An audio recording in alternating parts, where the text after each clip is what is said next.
she was in this thing. It was Discord, right? What? You used I don't Discord. remember what. Oh, I never told you, but you used Discord at some point, Yeah, right? she did. Yeah, I did.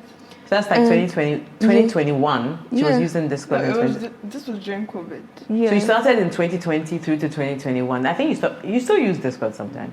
You still. And then the other one, the one that you play the games and what is it called? Roblox. Roblox. Not you blocked on my laptop. I have blocked it. But now you can have it back. Now you can't have it back. 4 years later. But I was on Discord, right? I had gone back to text one of my friends, and then I realized that this place has a lot of things that no child should be seeing. And I was like, my sister's here, and I'm here. And when I thought my sister's here, I was like, she has no business seeing any of this. And the things people were saying was so horrible and so unkind. And I was just like, no. And then that's when I was like 14. That's when I kind of stopped. I won't say stopped fighting you, but I just kind of got over fighting with you. And I was just like, okay, take it. Whatever happens, happens. Right? But you've been fighting with me. Hey. Until date, I'll fight with you. Social media, how does that make you feel? Connected. To what? Social to the world. TikTok. I can see But what's happening. it's like a rabbit hole. Yes. Because you can sit there I can sit there. and be on it for hours. Hours.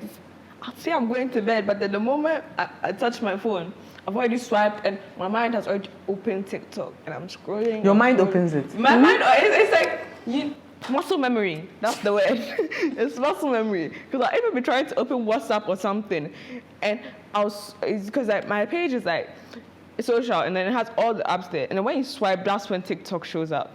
So I'm trying to open WhatsApp on the first page, but then my finger taps the screen and swipes, and then opens TikTok. Like you're being controlled by some being. My inner wants me to open TikTok and just chill. Because, no, why not? And I sit there and I'm on my phone till like Kingdom Come. And then I check the time, it's like 11:10. I'm like, wow, it's pretty late. Let's keep watching TikTok. Do you think that social media is good for you or bad for you? And don't give me the decorated answer. And I say that because, yeah, go. It's good in keeping in touch with your friends and all of that, because with how different me and you are, especially the younger I am, like right now you're my best friend, there's no offense or buts about it. But when I was younger, I could not stand in like this conversation. I couldn't have had it when I was younger, right? And so social media really did help me connect with my classmates and understand what's happening in the world, and saying that, oh, I may have this may be stressful, I may have it bad, but there's always worse, and I should be happy for what I have. And social media kept me connected and in touch with what was happening worldwide. It was good in that sense, but then bad in the sense that so many things can happen without you even realizing. Like the other day, I got hacked. Yes, and you sent me all these SOS messages. She sent me a link. Yeah. You got the link. I got the link. He said, don't open any link for me. I said, and you sent the virus to me, my phone. I actually replied to it. I know. I said, you sent the virus to me, my phone. And it's like things like that are very scary and very dangerous. And I went on a whole rampage cleaning my iPad and my phone and everything just to make sure I was safe. But it's like things like that are very scary. And social media is a breeding ground for all of this, right? Like, there's this whole thing where when you download TikTok or Instagram, right, and you when you get your feed, right, you do not like for the first couple of like how many times you use it, you don't like for 50% of the time you're using it. You don't like any videos, nothing, because half those videos are going to turn something inappropriate, where people will take a video, put it up with a certain views, take it down and put something inappropriate there, right? So you're following an inappropriate account. All of these things that happen, and you don't realize that they happen until someone points out, why are you following this account? They're doing X, Y, and Z, right? And social media is scary in that regard because you can join something and not even know you've joined. But it's also it also allows you to join communities and things that help. Because I'm in Instagram thing for in schools that I would like to visit someday or go to, that have kept me in touch with what life is like there and their programs and their summer things. All right. Interesting. When you think about social media, do you think you have safe behavior on those platforms? That your behavior is safe? Yes. Yes. You talk to strangers, Yes. but how is that safe? But you see, it's the way I talk to strangers. If you are not my age mate, if you've not But lived- how do you know the person on the other side is not your age mate? That's the thing. I don't. So you know, my Instagram account is private. So if I don't recognize the name, I won't let you follow me. But if I think I recognize the name, I'll let you follow me. Then I'll ask you, who are you? Do you know me? If you don't, then I'm no longer following you. You are no longer following me. So as of right now, most of the people that follow me on Instagram, I know them in person. But you follow like 20,000 people. Do you know them in person? I don't follow that many people actually. So the people that Okay, following is like people she likes to watch. Okay, But got yeah. it. So it's like the content, your Yeah. your anime and all of those things. So as of right now, I have Do you still about- watch anime? No, I But don't. she does. She does. I realized that's why you like it. Girl, that's a different discussion. Okay, Finish it whatever. So as of right now, I have about 200 followers on Instagram. I know every one of them. You know 200 people. Why do you sound so surprised? I'm a popular person, and some of these people have like 2-3 accounts. Oh, to be fair, it's Yeah. like 4 accounts. Some of But my why do they have so? You have Yeah. 2 accounts. Why do you have 2 accounts? Well, to be very honest, I had 2 accounts because I wanted to do the arts thing, then I forgot about it. And I was like, oh, this is just, So we use it for the arts thing. Then. yeah, it's just there. Let's talk about boys. Oh gosh. look at me. I should start with her. Okay, there'll be a nice conversation. Let's talk about boys. That's it. So, it's a natural thing for you to start seeing, suddenly you've gone into the defensive posture. Because you're the older one anyway. So, when you think about boys, what do you want to hide from your parents? From daddy, everything. Why you have a shotgun and you shoot somebody? The first time he saw, what's his face? Somebody's name, yes. Don't mention no names. Daddy was like, he did, like, I pretended like it wasn't deliberate, but it was very deliberate. Daddy was there, buffed his arms off. Looked like he was come to fight someone. And this boy was so scared. He was like, your dad is so scary. I'm like, oh, he is. So from daddy, most things, and for you, most things as well. Now nothing. To be very honest, now nothing. But for a long time. For a very long time, most things, because it's a new thing, right? And we can't. When you see teen at the end of your age, all of a sudden your head is big. You think you know everything, right? And you kind of want to figure it out for yourself, and you kind of trust, like you're putting your, and it's kind of a naive thing where you're putting your trust into someone who doesn't even have their own footing yet, right? And so boys is a bit, it's scary and messy and it's tiring, and I highly doubt it gets easier because right now, from what I'm standing, it's just gotten worse and worse and worse. It's worse and worse. Your English is your English has changed. Worse is getting worse. But yeah. Do you think there's a right time? And you know my opinion on this. Yeah. Janelle, what is the right time you think it is to have any kind of relationship with a boy? So me personally, I don't plan to get into any relationship until I'm done with IGs. IGs, that's when it will start small. But A levels, that's when I've closed. Academics, they have closed. Don't talk to me. I don't have any exam to write. Leave me alone. Leave me alone. Nobody's holding me. Leave me alone. Release my hands. So what's the right age? So I'll write my IGs when I turn 17. So 18 for me. No, you turn 16 when you're writing IGs. Yeah, about that. So let's. Okay, yeah. So 18. Yeah. So 18 is you think 18 is the right age? Yeah. Why do you think 18 is the right age? Because at 18, I'll be mature. I'll be more mature than I am now sitting here. And I'll have more insight into it because this one will be 20 by then. Oh my gosh, she'll be so old. Anyway, but she'll have insight. She'll be that. I really hope you're that cool big sister.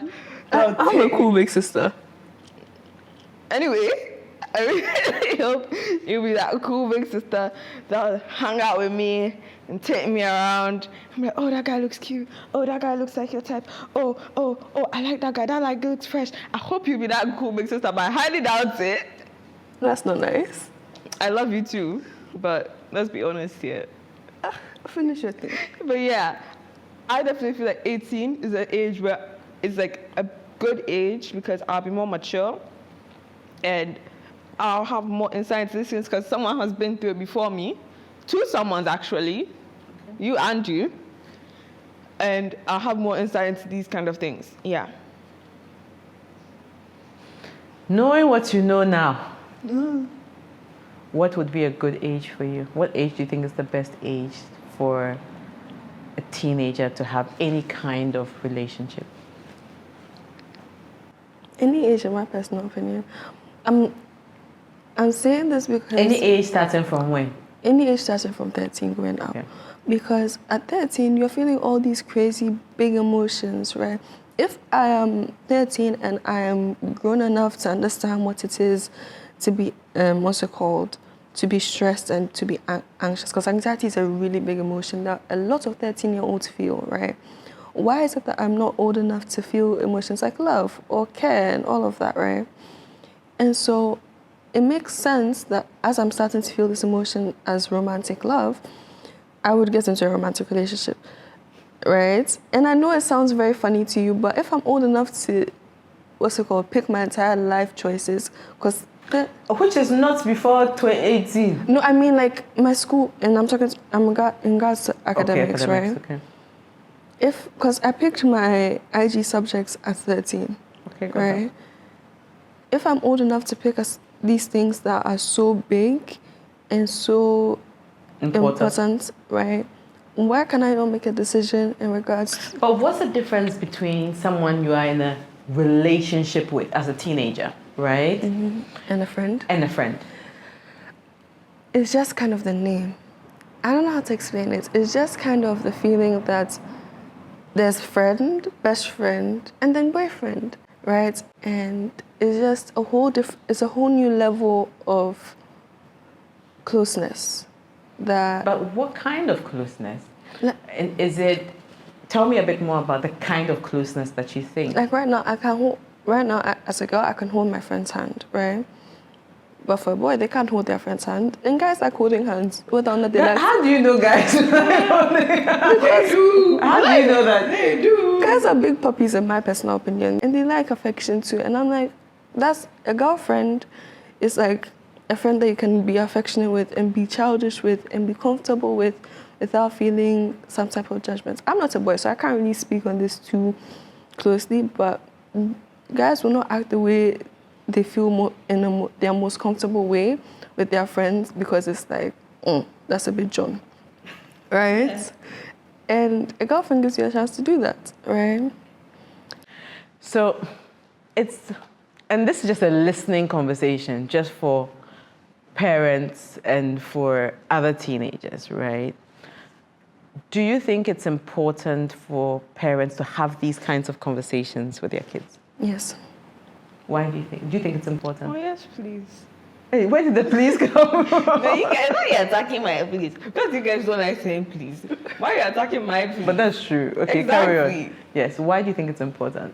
I think it's important because if these conversations are not had, then the teenager and the parent in the situation are out of contact. They are in two different worlds.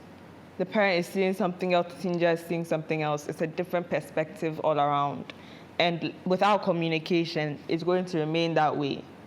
And eventually, they'll stop talking altogether, and there will be zero communication between them. Teenager will get lost. They won't have anyone to guide them. Parent will be like, oh, I've lost my child, I've lost my child, I've lost my child. So having these kind of conversations gives the parent more insight into the child and the child more insight into the parent's perspective. Okay. I know that if you'd had a conversation, you had a conversation with me a little bit late after that whole situation. You had a little bit. No, but we had talked about things like sex and sexuality and a whole bunch of things. Yeah, but we had, I don't know how to explain it. You didn't, we had that conversation, but After the situation, you felt it was a better conversation? it was a better conversation after the situation, because after all the screaming and shoutings and all of that, you kind of realize that I'm just a child. I'm still a child. Yeah. And this is a situation that's completely new to me. And even though I handled it poorly, from... But then you did what? You didn't hear that. You didn't I handled it poorly. Okay.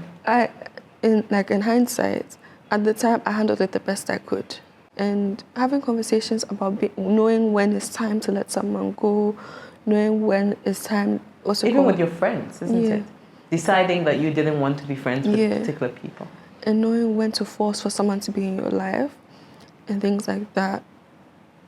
That conversation would have been a lot more helpful to have it early. That, listen, if this...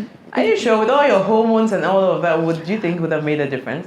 It would have led me to the conclusion we reached a lot earlier in all actual fact. Because, yeah. Let's talk about house chores. Oh gosh.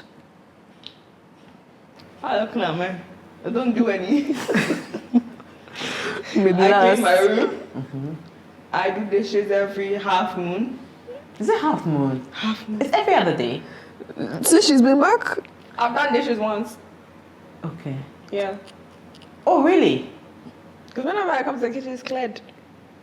Okay. All right. So we're back on the roster, starting tomorrow. Janelle starts. Janelle starts. Agreed. Janelle, so you're doing... That was said all around, right? But don't need to do it louder. Please do it louder. Oh, Yeah. Janelle. Anyway, let's... So tell me, how do you feel about doing house chores as a teenager? Okay, so I definitely feel like, even though I don't like it, it is a good fundamental to learn, because eventually I'll be living on my own. I need to learn how to wash dishes, how to mop my room, how to clean cobwebs. Hopefully there are never spiders in my house.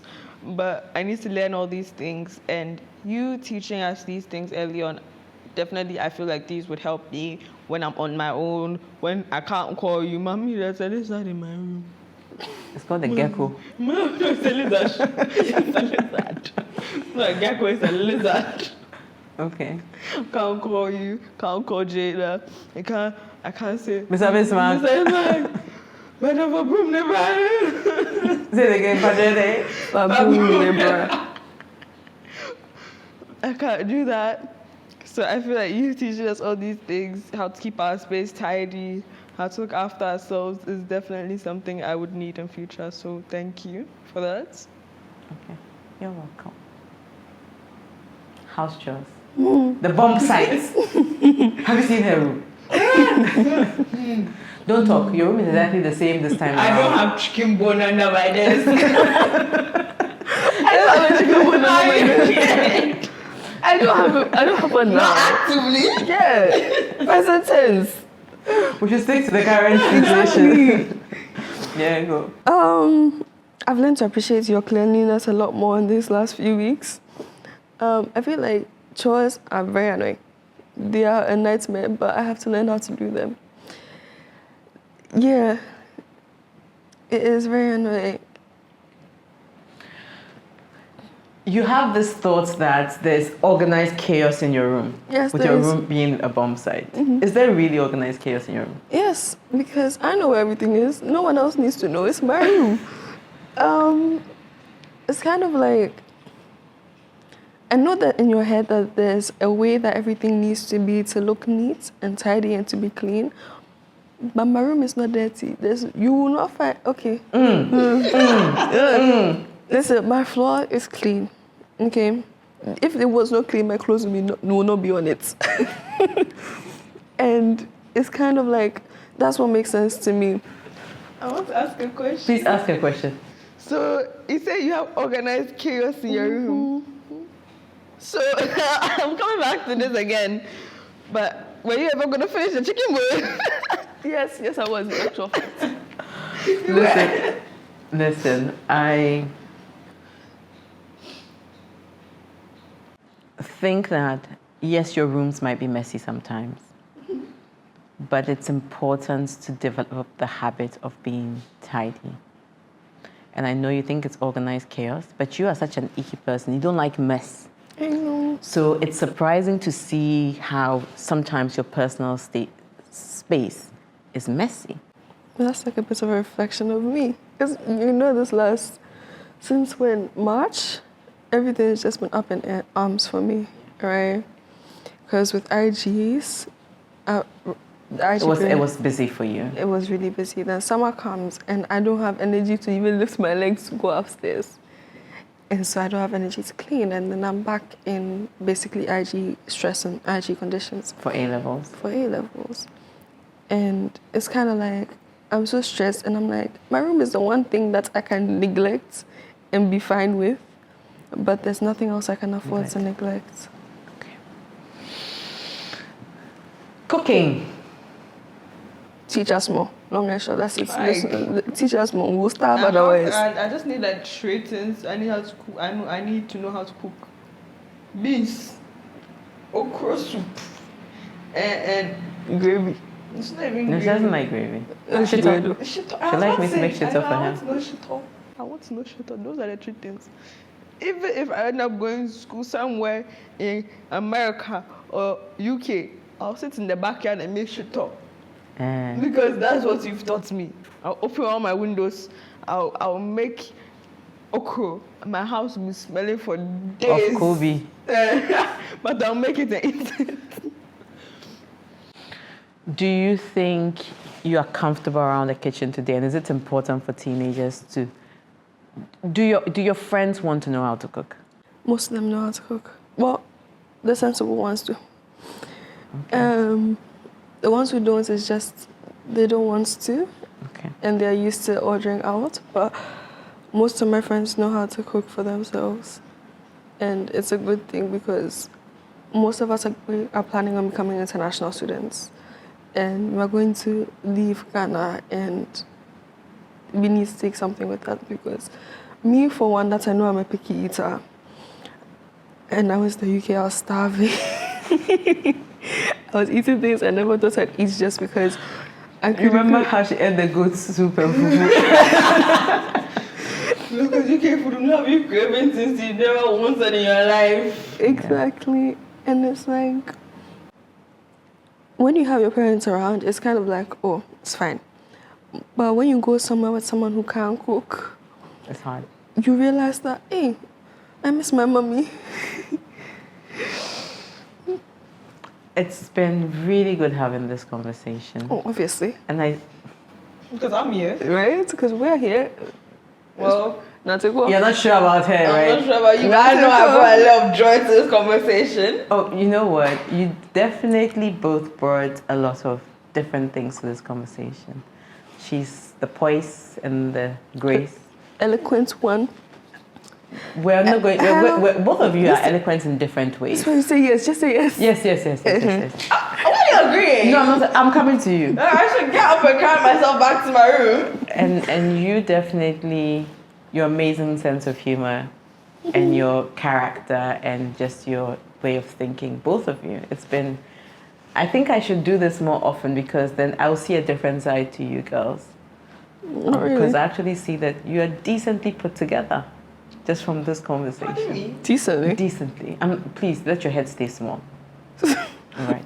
So I'll make you both a mocktail. And then that's what you were hoping for. I was about to ask. And then we will wrap this up. Yeah?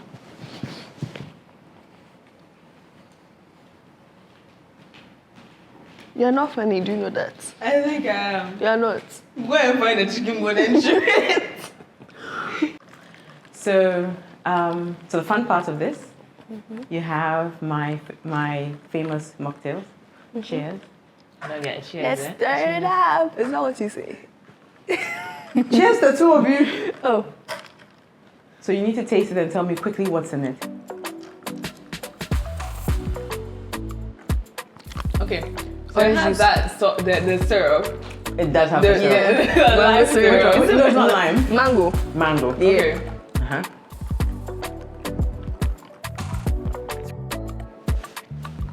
It's a wrap. Thank you. That's it. And soda water. Bye.